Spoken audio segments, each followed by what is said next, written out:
കിട്ടുന്നില്ല. സാർ 27/2/2017 2 ചോദ്യം മറുപടി കിട്ടിയില്ല. സാർ ഇന്ന് എന്റെ കയ്യിലുള്ള ഈ ഫ്ലാഗ് ചെയ്ത എല്ലാം ഒരു മറുപടിയും കിട്ടുന്നില്ല സാർ. 1932, 1935, 1923, 1966, 1997 തുടങ്ങിയിട്ടുള്ള ഒരു ചോദ്യങ്ങൾക്കും മറുപടി കിട്ടുന്നില്ല. പിന്നെ എന്തിനാണ് സാർ മെമ്പർമാർ ചോദ്യം ചോദിക്കുന്നത്? സാറേ, ഞങ്ങളുടെ പ്രതിപക്ഷത്തിനവർക്ക് മാത്രമല്ല, സി ദിവാകരൻ ചോദിച്ച, CPI-ക്കാർ ചോദിച്ച ചോദ്യത്തിന് പോലും സ്ത്രീ വിഷയവുമായി ബന്ധപ്പെട്ട സ്ത്രീകൾക്കെതിരെയുള്ള അതിക്രമങ്ങൾ വരുന്നതിനെ സംബന്ധിച്ചുള്ള ഒരു മറുപടിയും കിട്ടുന്നില്ല. സ്പീക്കറുടെ പ്രത്യേക റൂളിംഗ് വേണം. ഇപ്പൊ ഞാൻ ഉത്തരം കൊടുക്കുക. അല്ല, അതുകൊണ്ട് നിങ്ങൾ ഇത് ചെയ്തു വേണോ? എല്ലാം അതുകൊണ്ട് എന്നാ കുഴപ്പമില്ല, എന്നാ കുഴപ്പമില്ല.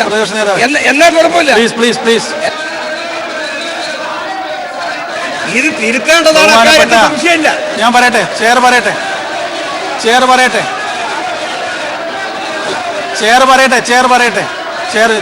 ഞാൻ പറയാം.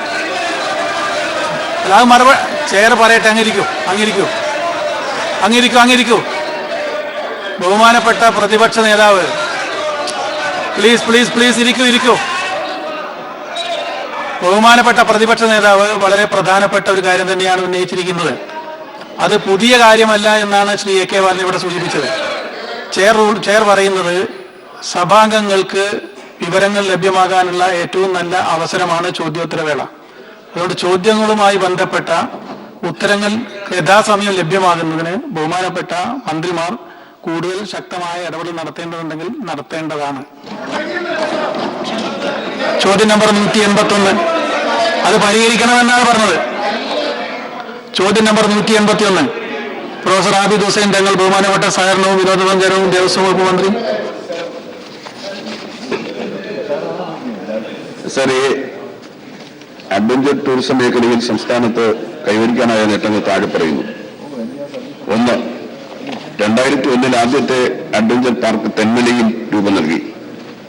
2012 അഡ്വഞ്ചർ ടൂറിസത്തിന്റെ പ്രചരണാർത്ഥം Kerala adventure tourism promotion society എന്ന സ്ഥാപനം രൂപീകരിച്ചു. 3. കേരളത്തിൽ സാധ്യതയുള്ള വിവിധ പ്രദേശങ്ങളിൽ അഡ്വഞ്ചർ പാർക്കുകൾ സജ്ജീകരിച്ചിട്ടുണ്ട്. 4. International mountain biking competition, Malabar river festival, scuba diving, paragliding എന്നീ സാഹസിക വിനോദങ്ങൾക്ക് തുടക്കം കുറിക്കാൻ കഴിഞ്ഞിട്ടുണ്ട്. ബി. കേരളത്തിലെ സാഹസിക ടൂറിസം പാർക്കുകൾ സജ്ജീകരിച്ചിട്ടുള്ള കേന്ദ്രങ്ങൾ: തിരുവനന്തപുരം ജില്ലയിലെ വേളി ടൂറിസ്റ്റ് വില്ലേജ്, കൊല്ലം ജില്ലയിലെ തെന്മല ആശ്രാമം, വയനാട് ജില്ലയിലെ കർലാട്, മലപ്പുറം ജില്ലയിലെ കോട്ടക്കുന്ന്. കൊല്ലം ജില്ലയിൽ PPP മോഡലിൽ വികസിപ്പിക്കുന്ന ജഡായുപ്പാറ ടൂറിസം പദ്ധതിയുടെ ഭാഗമായി അഡ്വഞ്ചർ പാർക്ക് സ്ഥാപിച്ചിട്ടുണ്ട്. കേരളത്തിലെ സാഹസിക ടൂറിസം ഇവന്റുകൾ നടത്തുന്ന കേന്ദ്രങ്ങൾ: മൗണ്ടൻ സൈക്ലിങ്ങിനായി തിരുവനന്തപുരം ജില്ലയിലെ കോട്ടൂർ, കൊല്ലം ജില്ലയിലെ തെന്മല, വയനാട് ജില്ലയിലെ പൊഴുതന. പാരാസൈക്ലിങ്ങിനായി കണ്ണൂർ ജില്ലയിലെ മുഴുപ്പിലങ്ങാട്. സ്കൂബ ഡൈവിങ്ങിനായി തിരുവനന്തപുരം ജില്ലയിലെ കോവളം. കയാക്കിങ്ങിനായി കോഴിക്കോട് ജില്ലയിലെ തുഷാരഗിരി. പാരാഗ്ലൈഡിങ്ങിനായി ഇടുക്കി ജില്ലയിലെ വാഗമൺ.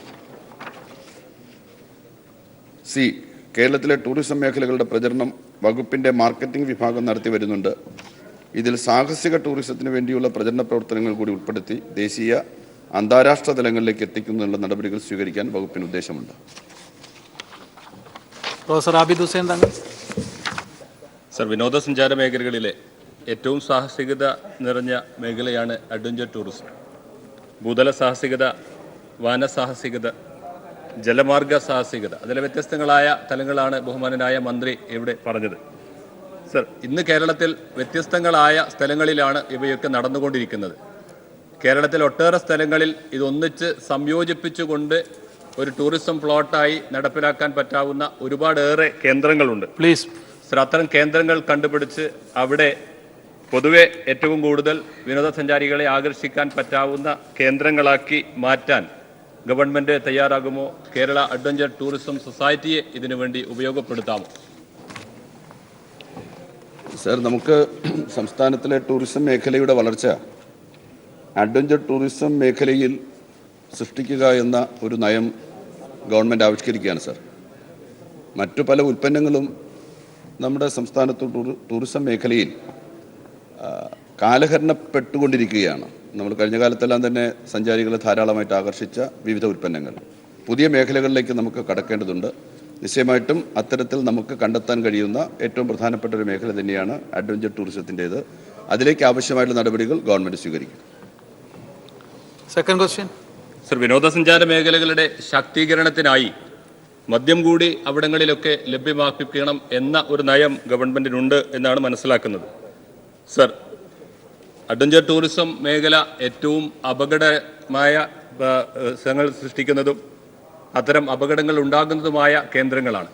മദ്യത്തിൻ്റെ ലഭ്യത സുലഭമാകുകയും അനധികൃതമായി ലഹരി മരുന്നുകൾ ഉപയോഗിക്കാൻ സാധിക്കുകയും ചെയ്താൽ അവിടെ അപകടങ്ങളുടെ വർധനവ് ക്രമാതീതമായി ഉണ്ടാകുകയും ചെയ്യും.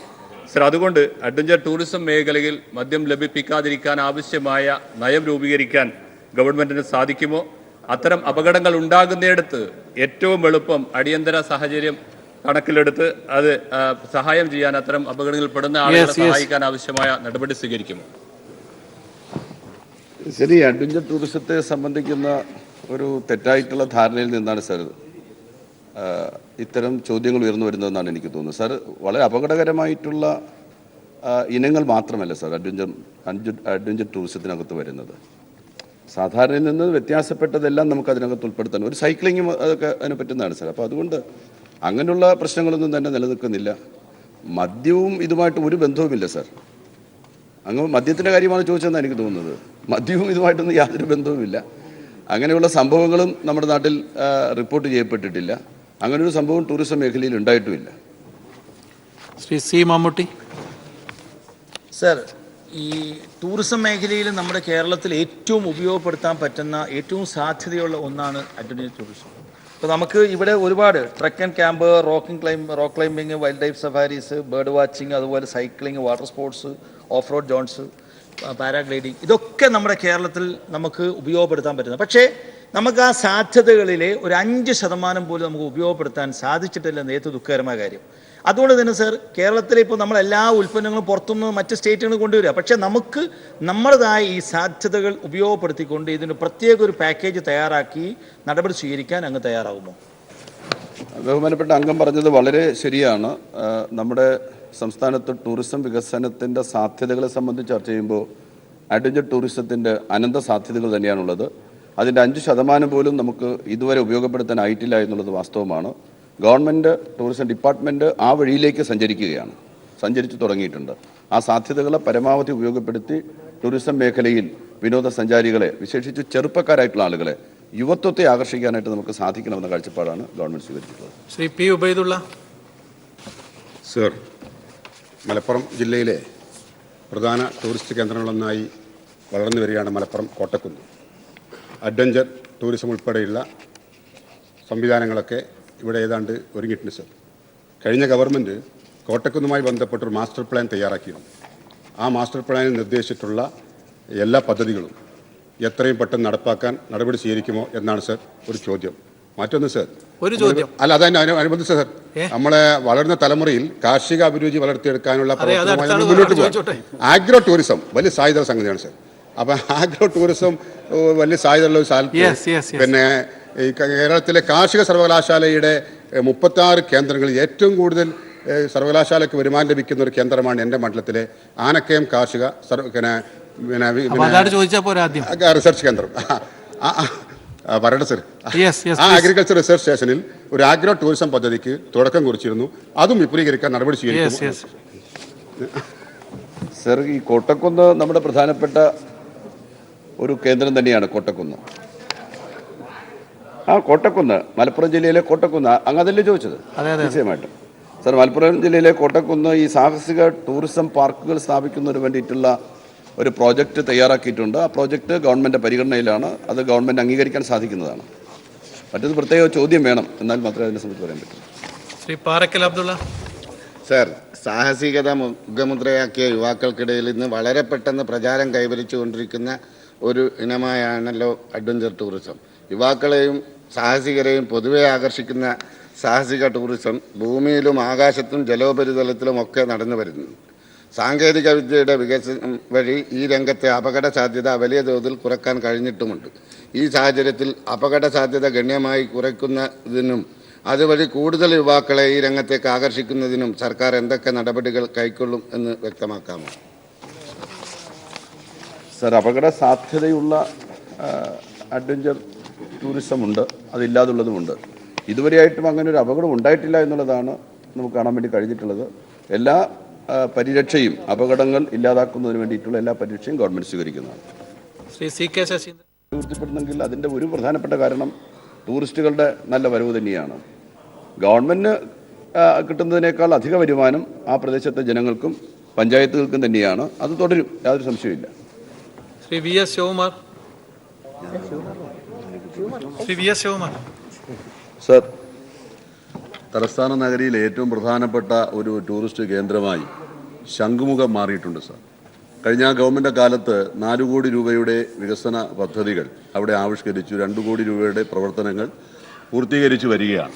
അപ്പോൾ ബാക്കി 2 കോടി രൂപ കൂടെ അനുവദിച്ച് അവിടുത്തെ കൂടുതൽ ടൂറിസ്റ്റുകളെ ആകർഷിക്കുന്നതിലേക്ക് വേണ്ടിയുള്ള പദ്ധതികൾ ആവിഷ്കരിച്ച് നടപ്പിലാക്കുന്നതിന് വേണ്ടിയുള്ള നടപടികൾ സ്വീകരിക്കുമോ സർ? അതോടൊപ്പം അഡ്വഞ്ചർ ടൂറിസം ശംഖുമുഖത്ത് തുടങ്ങുന്നതിലേക്ക് വേണ്ടിയുള്ള നടപടികൾ സുരക്ഷിതമായിട്ടുള്ള രീതിയിൽ വിനോദസഞ്ചാരത്തിന് വേണ്ടിയുള്ള പദ്ധതികൾ ആവിഷ്കരിക്കുന്നതിന് നടപടി സ്വീകരിക്കുമോ എന്നുള്ളതാണ് ചോദിച്ചത്.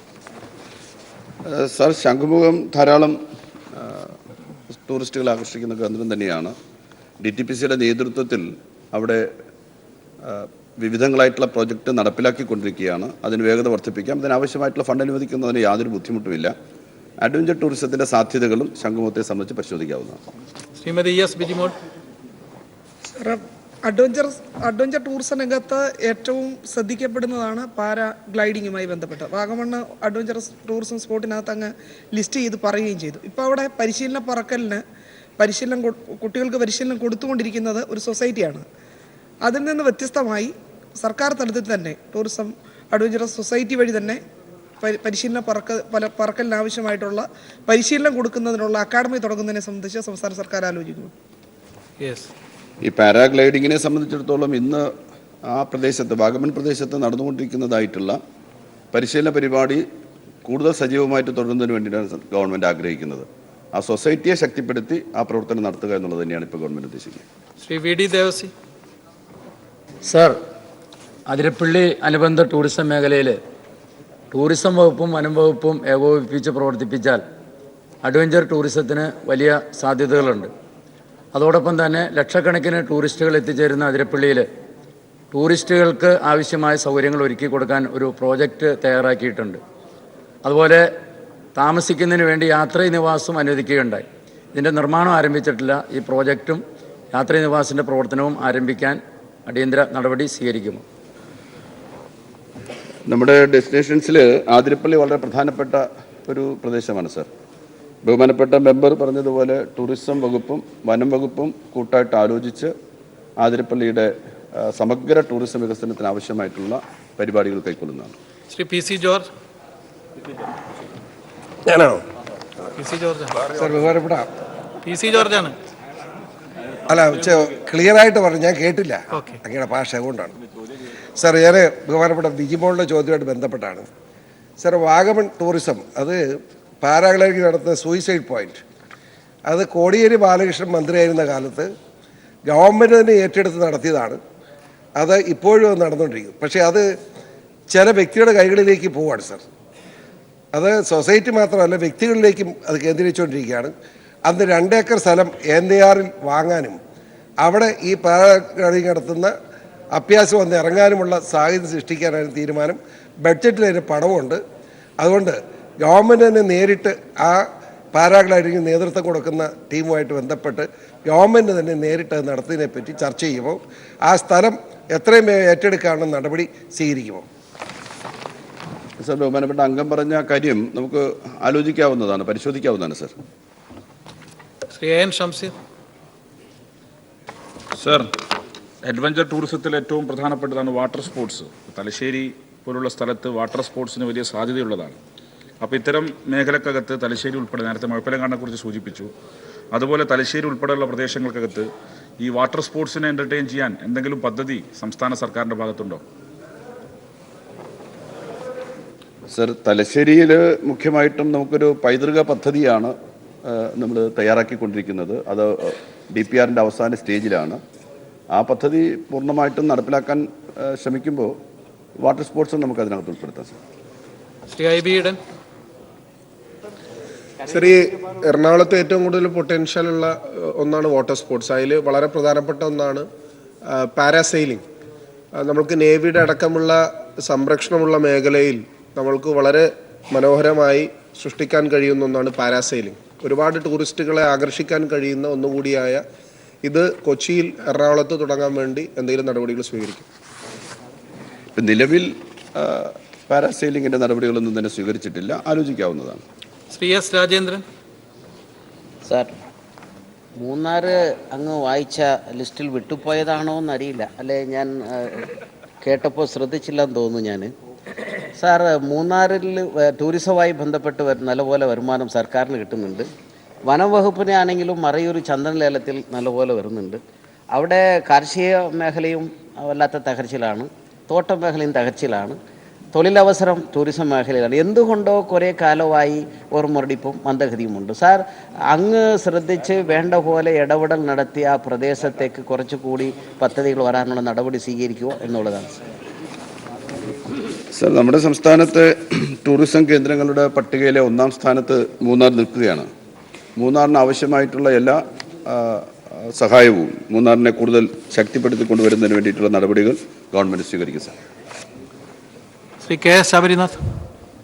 അഡ്വഞ്ചർ ടൂറിസത്തിന് വേണ്ടി തുടങ്ങിയ Katz, Kerala adventure tourism society, കഴിഞ്ഞ 3-4 വർഷങ്ങളായി ഈ മലമേഖലകളിൽ, ആദ്യം വയനാടും പിന്നെ എൻ്റെ മണ്ഡലത്തിലെ തിരുവനന്തപുരത്തുള്ള കോട്ടൂർ വനമേഖലയിലെ പാങ്കാവിൽ ഒരു international mountain terrain biking festival നടത്തിയിരുന്നു. കഴിഞ്ഞ വർഷം 2015 ജനുവരിയിൽ നടത്തിയതാണ്. അതിനുശേഷം അത് സ്ഥിരവേദിയായിട്ട് പാങ്കാവിനെ നിയമിക്കുമെന്ന് പറഞ്ഞതാണ്. പക്ഷേ അതിനുശേഷം കഴിഞ്ഞ 1.5 വർഷമായിട്ട് ഈ international mountain terrain biking festival നടന്നിട്ടില്ല. ഏകദേശം 100ഓളം ദേശീയ അന്താരാഷ്ട്ര സൈക്ലിംഗ് ചാമ്പ്യൻസ് വരുന്നൊരു പ്രോഗ്രാമാണ്. ആ പ്രോഗ്രാം കോട്ടൂർ വനമേഖലയിൽ തന്നെ കണ്ടിന്യൂ ചെയ്യാനുള്ള നടപടികൾ എടുക്കുമോ എന്നാണ് സാർ എൻ്റെ ചോദ്യം. സാർ, അത് നമുക്ക് കോട്ടൂർ തന്നെ സ്ഥിരമായിട്ട് നമുക്ക് നടത്താൻ സാധിക്കില്ല. ഇപ്രാവശ്യം വയനാടാണ് സെലക്ട് ചെയ്തിട്ടുള്ളത്. അത് അടുത്ത പ്രാവശ്യം നമുക്ക് കോട്ടൂർ നടത്തുന്നതിനെ കുറിച്ച് ആലോചിക്കാം. ഇപ്രാവശ്യം വയനാടാണ് സെലക്ട് ചെയ്തിട്ടുള്ളത്. ശ്രീ കെ രാജൻ. ഗവൺമെൻറ് ശ്രദ്ധയിൽപ്പെട്ടിട്ടുള്ളതാണ്. പീച്ചി കേരളത്തിലെ ഒരു പ്രധാനപ്പെട്ട ടൂറിസ്റ്റ് ഡെസ്റ്റിനേഷൻ ആയിരുന്നു. എന്നാൽ കഴിഞ്ഞ കുറേ കാലമായി വേണ്ടത്ര പരിഗണിക്കപ്പെടാത്തതിൻ്റെ പേരിൽ അവിടെ പലതരത്തിലുള്ള തർക്കങ്ങൾ നടക്കുകയാണ്. ടൂറിസത്തിന് വലിയ സാധ്യതയുള്ള ഈ പ്രദേശത്ത് ഇറിഗേഷൻ വകുപ്പും വനം വകുപ്പും ഒക്കെ ചേർന്ന ഒരു പ്രത്യേക തരത്തിലാണിത് നിലനിൽക്കുന്നത്. നേരത്തെ ശ്രീ AC മൊയ്തീൻ ഇതുമായി ബന്ധപ്പെട്ട ചില ശ്രമങ്ങൾ ആരംഭിക്കുകയും അങ്ങ് അത് തുടരുകയും ചെയ്യുന്നുണ്ട്. അവിടെ അങ്ങ് വന്നൊരു യോഗം വിളിച്ചു ചേർത്ത് ഇതിനെ ഏകോപിപ്പിക്കാൻ, ഇപ്പോൾ ബഡ്ജറ്റിൽ അതിനൊരു സാധ്യത കൂടി വന്ന സാഹചര്യത്തിൽ ഒരു ഏകോപിപ്പിക്കാനുള്ള ശ്രമം നടത്തിയാൽ അത് ഗൗരവമായി കൊണ്ടുവരാമായിരുന്നു. അതിന് സർക്കാരിൻ്റെ ഒരു പരിഗണന ഉണ്ടാകും. ബഹുമാനപ്പെട്ട അംഗം സൂചിപ്പിച്ചതുപോലെ ഇറിഗേഷൻ്റെയും വനംവകുപ്പിൻ്റെയും സഹായത്തോടു കൂടി പീച്ചി ഉയർത്തിക്കൊണ്ട് വരുന്നതിന് വേണ്ടിയിട്ടുള്ള പരിശ്രമം നടത്താൻ സാധിക്കും. ശ്രീ ഷാഫി പറമ്പിൽ. സർ, അങ്ങ് വൈദ്യുതി മന്ത്രിയായിരുന്നപ്പോൾ അതിരപ്പള്ളി പദ്ധതി നടപ്പിലാക്കണമെന്ന് നിലപാടെടുത്തിട്ടുണ്ടെന്ന് അറിയുന്നു. സാർ, ടൂറിസം മന്ത്രി എന്ന നിലക്ക് അവിടെ അഡ്വഞ്ചർ ടൂറിസം ഉൾപ്പെടെയുള്ള ടൂറിസം സ്പോട്ടാണെന്നും പറയുന്നു. സാർ, ഇനി വൈദ്യുതി വകുപ്പ് ആ പദ്ധതി നടപ്പിലാക്കാൻ ശ്രമിക്കുമ്പോൾ ടൂറിസം മന്ത്രി എന്ന നിലക്ക് വനം വകുപ്പുമായി ചേർന്ന് ആ പദ്ധതിയെ അങ്ങ് എതിർക്കുമോ സർ? അല്ല, നമ്മൾ വളരെ ഗൗരവമുള്ള വിഷയം ചർച്ച ചെയ്യുകയല്ലേ. ഇത്തരം ഒരു തമാശയുടെ ഒന്നും ഒരു കാര്യമില്ല. അല്ലാണ്ട് തമാശയുടെ ഒരു കാര്യമില്ല. ഇത്തരം ഒരു തമാശയുടെ ഒരു കാര്യം കാണേണ്ട കാര്യമൊന്നുമില്ല. നമ്മൾ വളരെ ഗൗരവമുള്ള കാര്യം ചർച്ച ചെയ്യുമ്പോൾ ഒരു അങ്ങനെ തമാശ പറയേണ്ട കാര്യമില്ല. അതെ അതെ അതെ അതെ അതെ ദയവായി അംഗങ്ങൾ ചോദ്യത്തിനാണ് ഉപചോദ്യം ചോദിക്കുക. ഇത് വെറുതെ തമാശയാക്കണ്ട പ്ലീസ്. നമ്മൾ വളരെ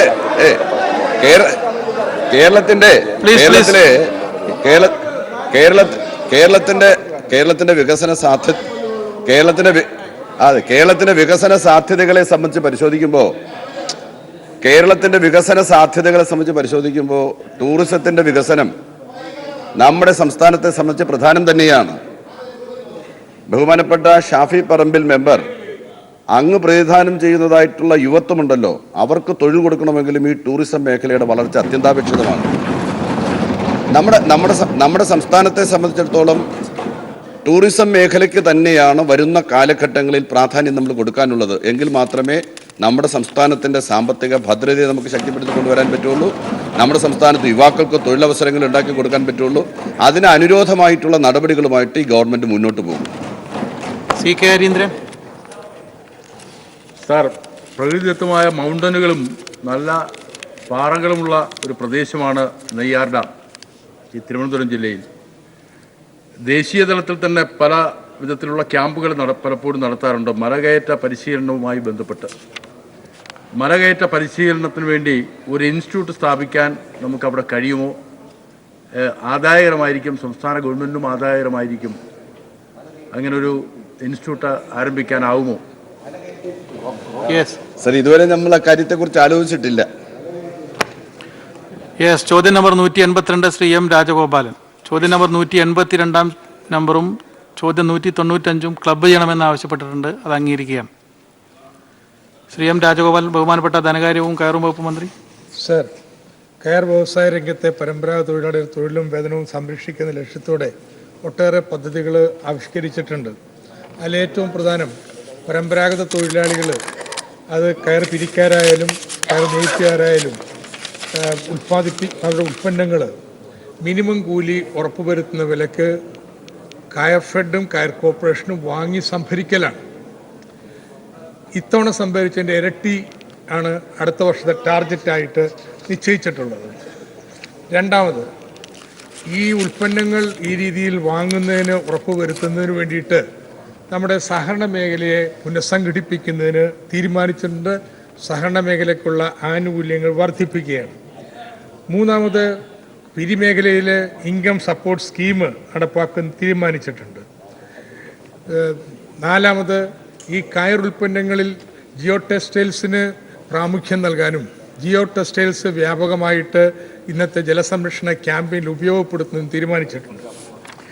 ചകിരിക്ഷാമം പരിഹരിക്കുന്നതിന് വേണ്ടിയിട്ട് വ്യാപകമായിട്ട് മില്ലുകൾ സ്ഥാപിക്കുന്നതിനും അടുത്ത വർഷം 100 മില്ലുകളെങ്കിലും പുതുതായി സ്ഥാപിക്കുന്നതിനാണ് ലക്ഷ്യമിടുന്നത്.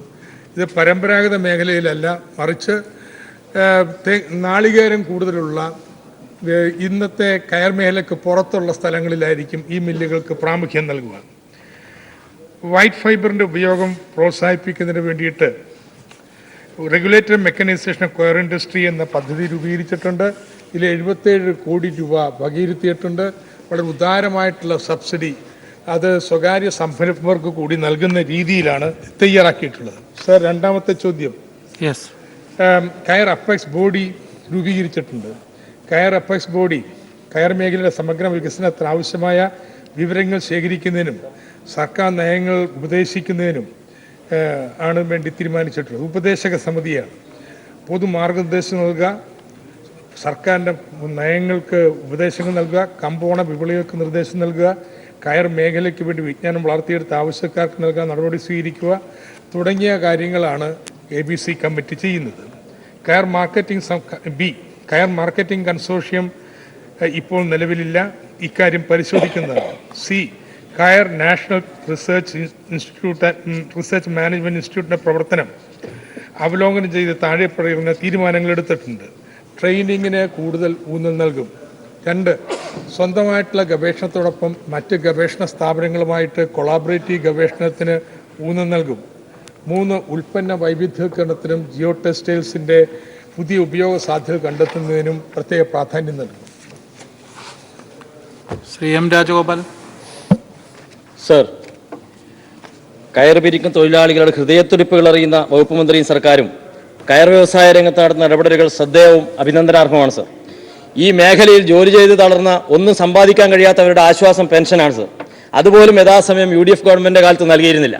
അത് വർദ്ധിപ്പിച്ച് 1000 രൂപയാക്കി കുടിശ്ശികയില്ലാതെ നൽകിയതിലൊക്കെ തൊഴിലാളികൾ സംതൃപ്തരാണ് സർ. ബഹുമുഖമായ ഈ പ്രവർത്തനങ്ങൾ നടത്തുന്ന, ശക്തമായ ഇടപെടൽ നടത്തുന്ന സർക്കാരിനെ അഭിനന്ദിക്കുന്നതോടൊപ്പം ഒരു വിഷയമുള്ളത്, കയർ സഹകരണ സംഘം ജീവനക്കാരെ റിട്ടയർ ചെയ്തിട്ടുള്ള ആളുകൾക്ക് പെൻഷൻ ലഭിക്കാത്തൊരു സ്ഥിതിയുണ്ട് സർ. അതുപോലെ ഗ്രാറ്റുവിറ്റിയുടെ കുടിശ്ശികയുണ്ട്. ഇക്കാര്യം ഗവൺമെൻറ് ശ്രദ്ധയിൽപ്പെട്ടിട്ടുണ്ടോ? കൊടുത്തു തീർക്കാൻ ആവശ്യമായ നടപടികൾ സ്വീകരിക്കുമോ? സർ, നമ്മുടെ കയർ വ്യവസായ സഹകരണ സംഘങ്ങളൊക്കെ വളരെ ക്ഷീണിച്ച് ഉൽപ്പാദനം നാമമാത്രമായപ്പോഴും സ്വാഭാവികമായിട്ട് അവിടുത്തെ ജീവനക്കാരുടെ ശമ്പളത്തൊക്കെ തന്നെ ബാധിച്ചു. ശമ്പളം തന്നെ ഇല്ല, തൊഴിലാളിക്ക് കിട്ടുന്ന കൂലി പോലും കിട്ടാത്ത അവസ്ഥയാണ്. അപ്പം അതുകൊണ്ട് മാനേജീരിയൽ സബ്സിഡി പുനഃസ്ഥാപിക്കാൻ തീരുമാനിച്ചിട്ട് മിനിമം വേതനം അവർക്ക് ഉറപ്പുവരുത്താൻ നടപടിയെടുക്കുന്നു. ഗ്രാറ്റുവിറ്റി കൊടുത്തു തീർക്കാനുള്ള സർക്കാർ തന്നെ മുൻകൈ എടുത്ത് കൊടുത്തു തീർക്കും. പെൻഷൻ, ഇന്ന് ഉള്ള പെൻഷൻ സമ്പ്രദായം കോൺട്രിബ്യൂട്ടറിയാണ്. ഒരു 50,000 രൂപ അടച്ചാൽ മാത്രമേ പെൻഷൻ അർഹത ഉണ്ടാവത്തുള്ളൂ. അപ്പോൾ അത് വളരെ അപ്രായോഗികമായിട്ടുള്ള കാര്യമാണ്. ഈ പാവം 50,000 രൂപ എടുക്കാൻ കഴിയില്ല. അതിൻ്റെ പശ്ചാത്തലത്തിൽ ഒന്നുകിൽ നമ്മുടെ ക്ഷേമ പെൻഷനുകൾക്ക് അവർക്ക് അർഹത കൊടുക്കാം. അപ്പോൾ മിനിമം പെൻഷൻ അവർക്ക് ലഭിക്കും. ഇപ്പോൾ ഒന്നും കിട്ടാത്ത അവസ്ഥ മാറും. അതല്ല വേറൊരു സംവിധാനം വേണ്ടെങ്കിൽ അതിനെക്കുറിച്ച് സർക്കാർ ആലോചിക്കും. Second question. സർ, ഈ മേഖല കാലോചിതമായ മാറ്റങ്ങൾക്ക് വിധേയമാക്കി ഈ വ്യവസായത്തെയും അതിലേർപ്പെടുന്ന ലക്ഷക്കണക്കിന് തൊഴിലാളികളെയും സംരക്ഷിക്കാൻ കേരളത്തിൻ്റെ മണ്ണിൽ കയർ വ്യവസായം അന്യം നിന്ന് പോകാതിരിക്കാനുമുള്ള പ്രവർത്തനങ്ങൾക്ക് നാം ഇനിയും ഊന്നൽ നൽകേണ്ടതായിരിക്കും സർ. സർ, അതിന് സഹായകരമായ രീതിയിൽ പരമ്പരാഗത വ്യവസായങ്ങൾക്കൊരു പ്രത്യേക വകുപ്പ് തന്നെ രൂപീകരിക്കാൻ സർക്കാർ ഉദ്ദേശിക്കുന്നുണ്ടോ? ഉണ്ടെങ്കിൽ അതിൻ്റെ പ്രാഥമിക നടപടികൾ ആരംഭിച്ചിട്ടുണ്ടോ?